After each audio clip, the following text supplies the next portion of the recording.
We fermented it, and I'll never forget, after I filled the barrels in our cellar, I had to drive them across the plant to get to a freight elevator to take them up for storage in our grain storage area.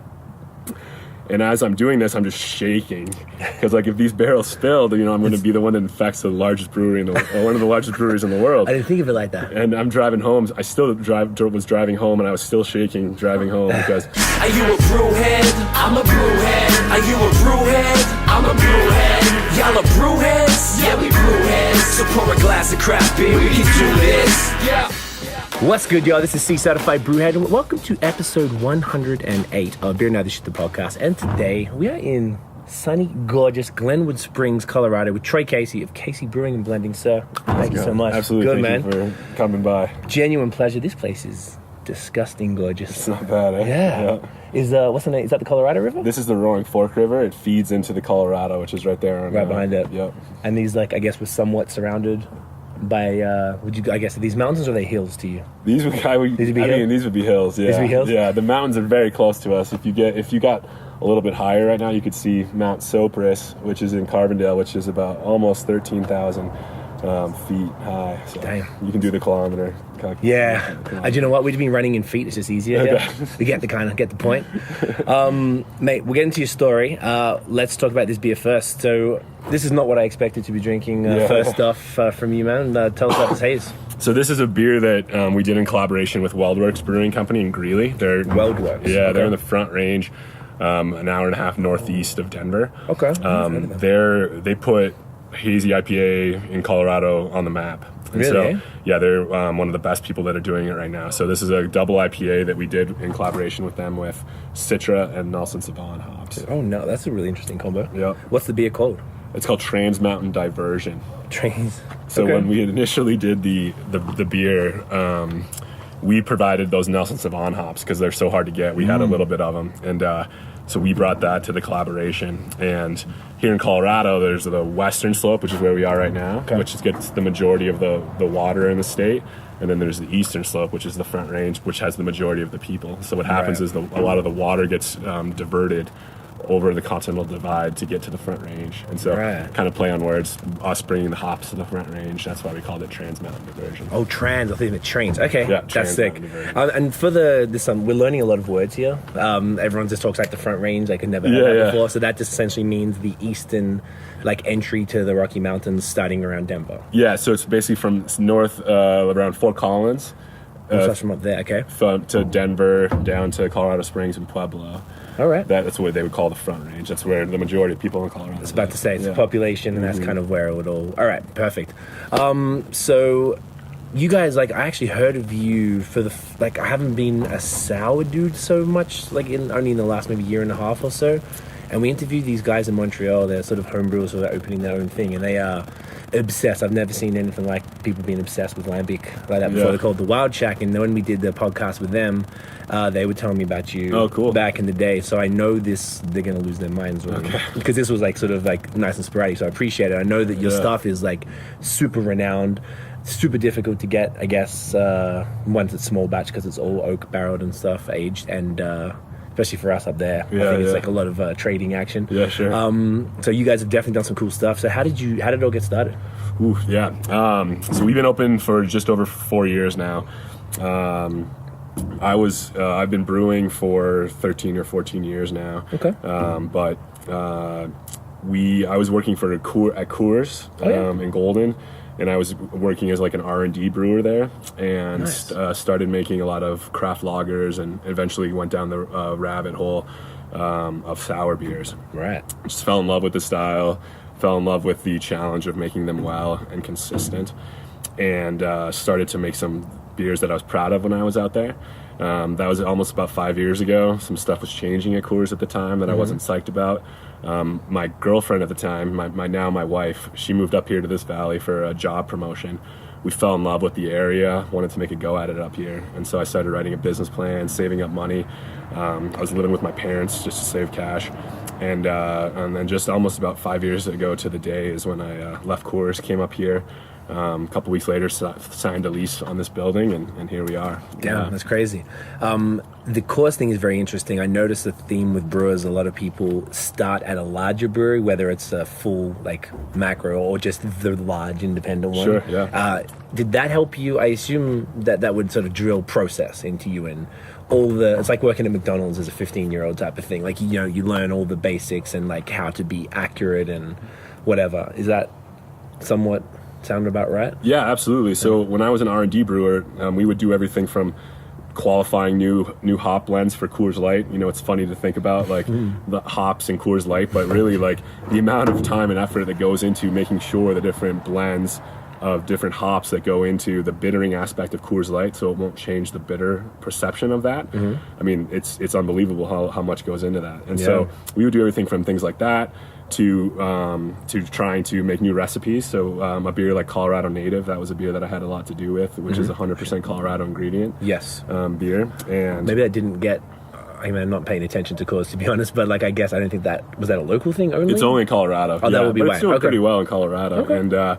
And then we got to do things like just mess around. If we had time, we could basically, the sky was the limit. We never heard the word no when it came to ingredients, into what we wanted to try. It was almost stupid how much flexibility. So the amount of education I had from a creative aspect in those 5 years I was there, I mean, any other brewery, it would probably take 15, 20 years to get that. Wow. And I got it so condensed so fast that I really think that's what helped me get to be the brewer that I am today.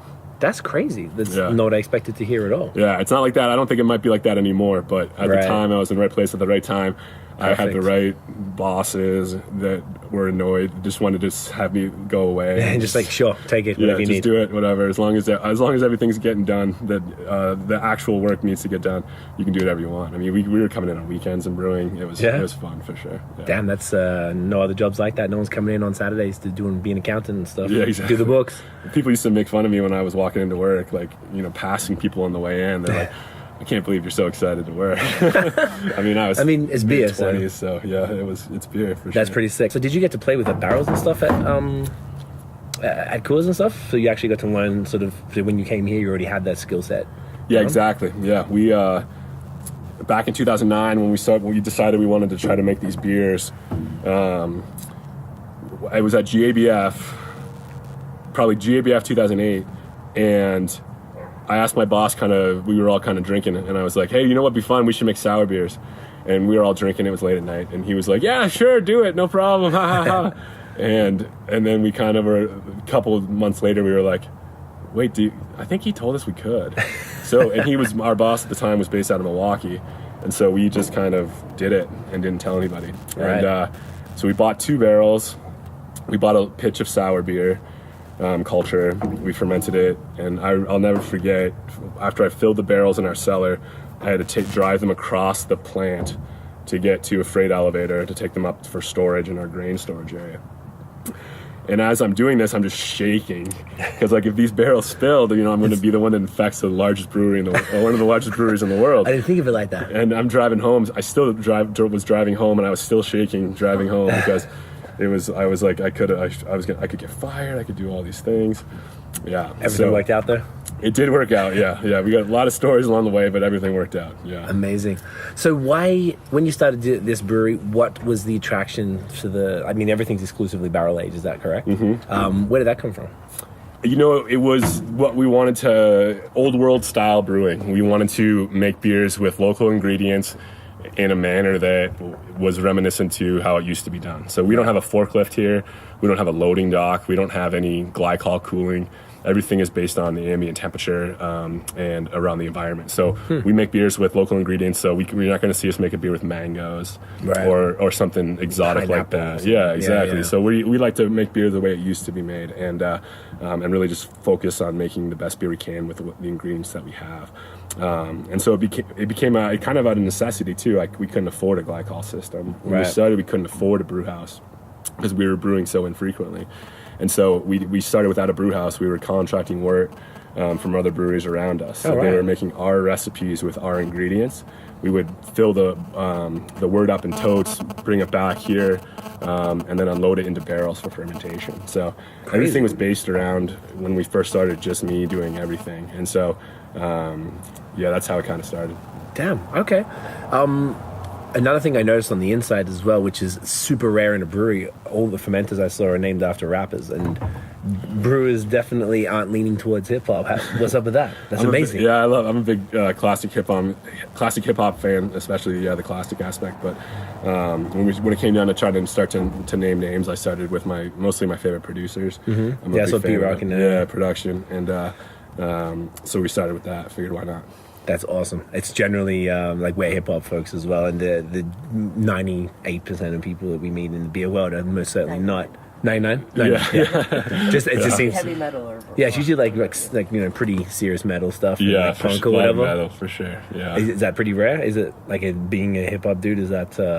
I guess from a brewer standpoint, you don't usually hear hip hop when you walk into a brewery. Here and there, but no. Yeah, but I mean that's just who I am. That's it. I like it. Yeah. I was just curious. Does that influence any of the beer or anything than that at all, or is it totally just two separate interests? No, I think it does. Okay. So from a production standpoint, and so I don't know anything about. I could never make a beat in my life, but I love watching videos about how they did it, and taking different samples, doing things to change it to make something that is uniquely their own. I really think the same is in blending.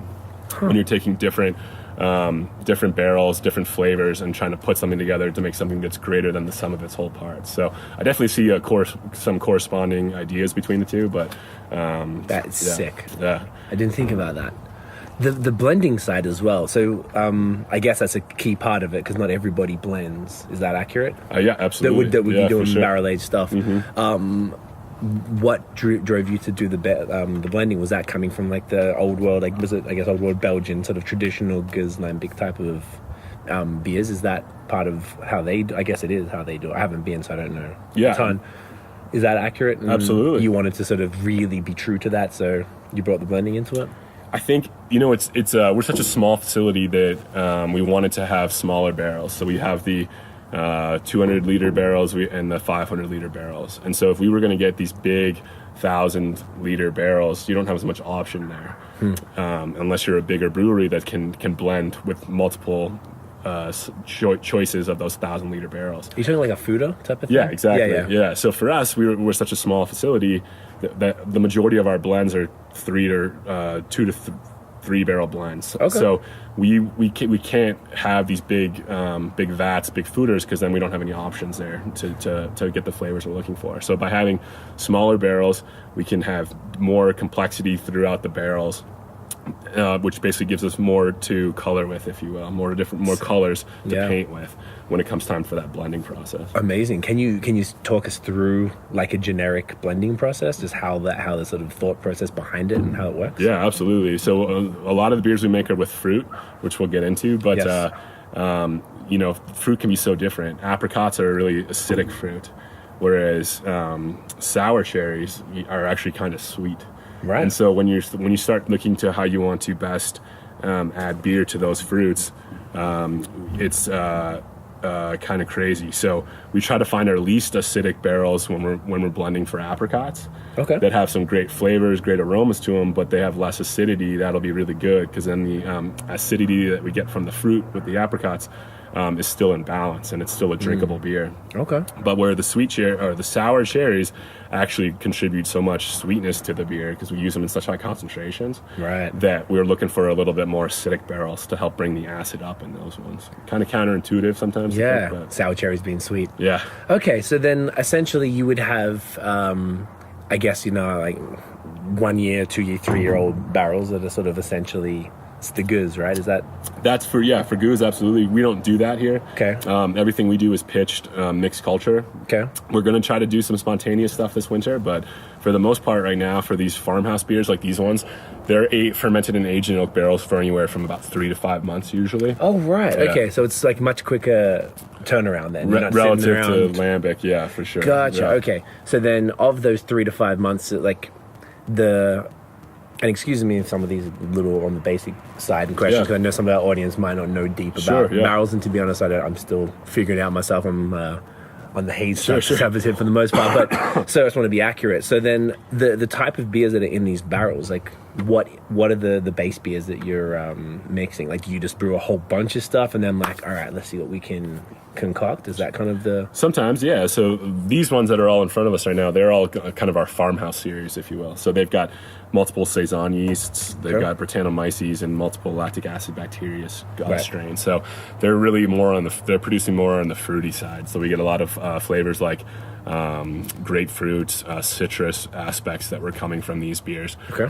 We have a line of beers, a base beer called Oak Theory, which is our interpretation of a Belgian sour beer. It's a pitched mixed culture beer, but that ages anywhere from 12 to 24 months in a barrel. Right. And so we don't really we'll blend different ages of that, but to make Oak Theory, but it's again it's not spontaneous. We're not even getting close to Not that. yet. Yeah. That's in the plans for the future, like cool ships and It stuff. is, yeah. Cool ship coming in a couple months. Yep. Oh yeah, Yep. nice. Oh, yeah. This facility still plenty This of room. facility upstairs. Yep. Nice. Yeah, we got some plans. I guess it's probably perfect for the climate out here. You never know. You I never mean, I'm expecting that it might not even work out, but Oh, yeah? we're gonna try. Who knows? I don't Hey, know. might as well give it I've a had crack. some really good. Yeah, you got to try. Why not? I've had some amazing spontaneous beers made locally, and I've had some terrible ones. And so I'm hoping for the best? a good one. Yeah. Can you save it safe like that particular batch? Because they're not small, like they're pretty big. And if save that the yeast, the wild yeast that were in that batch are kind of trash or not that good, is it savable or is that just dump? It'd be tough to make a. Yeah, I mean, You have to make a big call, eh? Because it's more than like Yeah. the significant. No, we dump a lot of beer here. Oh, yeah? And so yeah, if it's not perfect, it's out gone. the door. Yeah. Yeah? Is that just something that within yourself, like you're a bit of a perfectionist? I guess so, but like I mean, the reason our name, the reason I named it after my family's last name is to show the consumer like how much we stand behind the beers that we make. And so, I mean, our beer's not inexpensive by any means, and so. We want our consumers to know if they're drinking one of our beers, they're going to get something that's worth the cost. So yeah, we've had beers packaged, labeled that weren't exactly perfect, and it was just it's done, and we're not going to sell that because we're not proud of it. It's not something I would want to drink, and that's the benefit of me being the sole owner, having no debt. We don't really have to. Make those calls based on financial aspects, Right? And so, in doing so, the consumer knows anytime they drink one of our beers, it's going to be exactly what we were looking for it to be. That's really cool, and I would assume somewhat rare. I think it is, yeah, for sure. Particularly like the sole owner, no investors, and just having that sort of freedom, like artistic freedom, I guess, as well as integrity to be able to be like, nope, it's got to be 110%, or that's it. Yeah, there's days where I'm still sad when it happens. Yeah, Because, This time, usually right? happens it usually happens during a month when we really could have used that sale. So, Yeah. but such is life. Either way, right? Yeah. I guess we should go into one of the sours. What's the best one to start with, man? Let's start with the Apricot beer. Perfect. So, yes, tell us about this one. This is Apricot Funky Blender. So Funky Blender is one of our base beers, Okay. where we take our house culture and then we add some different culture to it, Okay. to get some different flavors. So it's a different base recipe, and then Thank you, sir. it is with apricots at about 2 pounds per gallon or so. Okay. Oof, So hell Funky yeah. Blender was named after. It's a hip hop reference, so it was was named gonna after a James Brown song called "Funky Drummer." Yes, which is half of the tracks from the 90s. Exactly. Yeah. Yeah, exactly. So that's it. You know it, and there it is. That's amazing. That's why we call it that. That's so cool. I'm just so refreshing to have some hip hop in here. The only other place that really had it was LA. There was a bunch of breweries that were. Monkish. Yeah, well, Yeah, Monkish. Yeah, those guys are what's up. They do know it. But even a lot of the brewers, like when one of the questions, we're going to have a quick lightning round at the end. I don't know if we're going to include this one. We're going to change it up for you today. But it's like, what music do you listen to when you brew? And that's always an interesting question. And LA was the only one I can think of where people were like, oh, Kendrick Lamar, blah, blah. Yeah. I was always, like Norwegian black metal. Yeah. Like, Sick. Damn, that is fantastic. Thank you. What's the ABV on this bad boy? 7%. 7? Okay. Nice and crushable. I like that. That's So- on the higher side for us. Yeah. I was gonna say Yeah. I was expecting a bunch of lower, like sort of generally sours tend to be. Yeah. That's definitely on the high side for us. Okay, this is fantastic. you. How did you think you got the reputation you have? Like, because there's not like many breweries that are sort of revered in that sense, and I know that if you do sours well it's it's a great. Those type of breweries tend to be very highly regarded by the beer nerds. Because it's like hard to do. Sure. There's a lot of time and effort. Like, was that your intention? I mean, it sounds like it somewhat was from the start. And like, was it like, I want to be like, like whatever Cantillon. I want people to think of Casey and think of that. Like, was there any of that type of thought process? I mean, absolutely, there was, in the sense that you want to make the quality that can gain that following. Yeah.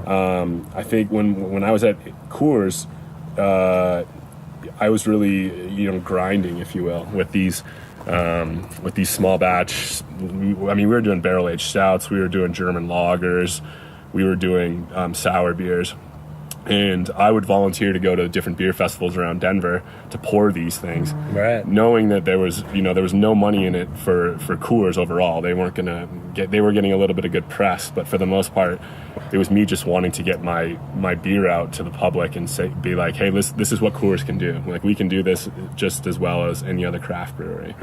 And in doing so, some of the local beer geeks were following what we were doing. Right. And so then when I split and started my own thing, it kind of gained some traction.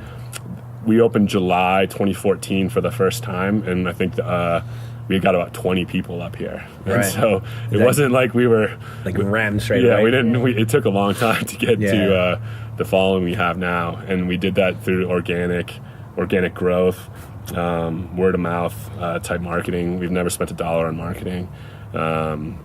And just by trying to focus on putting out the best beer that we possibly can, I think that just came naturally and organically. If you have a bottle release now, what sort of numbers are we looking at? Like, is there a line? We stopped doing that. Yeah, the line used to be up and back a couple years ago, and you've seen the parking we have here. We don't have that much space. No. The city was very close to coming at us. Our neighbors were starting to get upset with us when we were doing those monthly releases. Yeah, I bet. So now we do limited ticketed tours and tastings, and so you can buy a ticket online which either goes towards a tour and a tasting flight of 3 different beers, or sometimes we use that $20 as credit for your visit, just so that we can control the amount of people that come at any one time. Right. And so at any given time, there's no more than 25, 30 people here. And so it's very intimate, bottle share type of vibe going on. So it's much more quiet, and we've managed to adjust our business model to make that work for us. That's really cool. I guess I've never heard some brewery sort of proactively, limit's not the right word, sort of just manipulate that situation, because I guess they're just like, sick, everyone wants the line out the door. It's kind of somewhat of the aim of a brewery like people that. like to wait in line. I don't understand it. They like to wait in line. When we stopped doing the lines, we stopped seeing some of those same people that were here every month. They stopped coming. Really? Yeah, because we're making the beer easier to get in a way, and sometimes make it less cooler. Sometimes you might. Yeah. So we knew that might happen when we did that, but we were always saying we have to figure out what's best for us, what's sustainable for us, and we're doing good for sure. That's sick, man. So if you were doing these fantastic barrel-aged sours as an employee of Coors, how was the response from the beer nerds? Like, did you get pushback and be like, I'm not trying that? Or absolutely, we did, for sure. And so we had to. I knew that the quality of the product had to be that much better to account for that. Get through it, if you can even convince them to try it. Exactly, and so. So we spent a lot of time doing that, and but no, people didn't.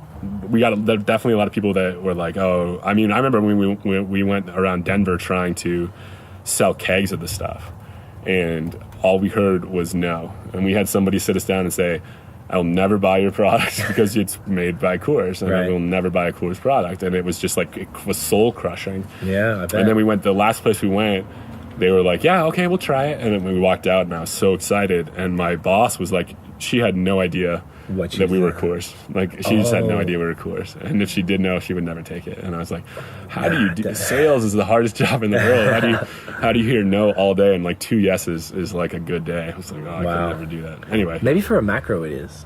Yeah. But then don't they have a lot of like, they buy the lines and stuff and I don't know things like that? Yeah. You hear a bunch of stories from like bar owners and things, and I heard it's more competitive in the craft world. It's easier to sell bottles and cans than it is to try and get a tap line. Yes, in most markets, I would say. Yeah, no, I've heard some people here. I've heard of somebody here in this valley working for a large regional brewery that was basically kicked out of the valley because they were giving away kegs to try to get tap lines, which is super illegal. Oh yeah. I hear about that too. And they do something to actually pay for the installation. So it's like and that is, as a bar owner, I spoke to some in Montreal recently who did that, not from a macro, but they took that deal because it saved them. Like 5 figures for sure. Yeah. Like so, I can understand why. Yeah, you'd want to do that. And it's not they're not the ones that are going to get. Well, maybe they would. I don't know. I think the way they do it is almost like it's they've done it, been there, done that. They know how to trick it. But as far as when they were selling your Coors beer at the blending, what did they sell it under? Like when they were presenting it, was there how like AB's got the high end stuff? Did they have another brand for it? So I was officially like a research pilot brewer there, but we worked for a brewery called AC Golden, which was owned and operated by Coors, but it was ran kind of independently away from the main. So they had all their own marketing sales team for AC Golden, and but then I was kind of in between the two. So I worked for Coors, but I was mostly a brewer for those guys there. Gotcha. So that would have been the brand they packaged it under. And then we called it the Hidden Barrel Series because the origin of it, right, like I was saying, was they were hidden barrels, and so we called it the Hidden Barrel Collection. That's smart. So then when you moved over, it sounded like, you mentioned that you had a bit of a following, which is a really smart way to start a brewery, and you've already got that following that you've created and been able to bring that across. Did you get the opposite in the sense of that was the duty brewed for Coors, like I'm not going to try stuff, or was it automatically as soon as you left there like, all right, like because it's like they can detach themselves from it? Like I think they totally, there was total detachment, and I don't think there was any.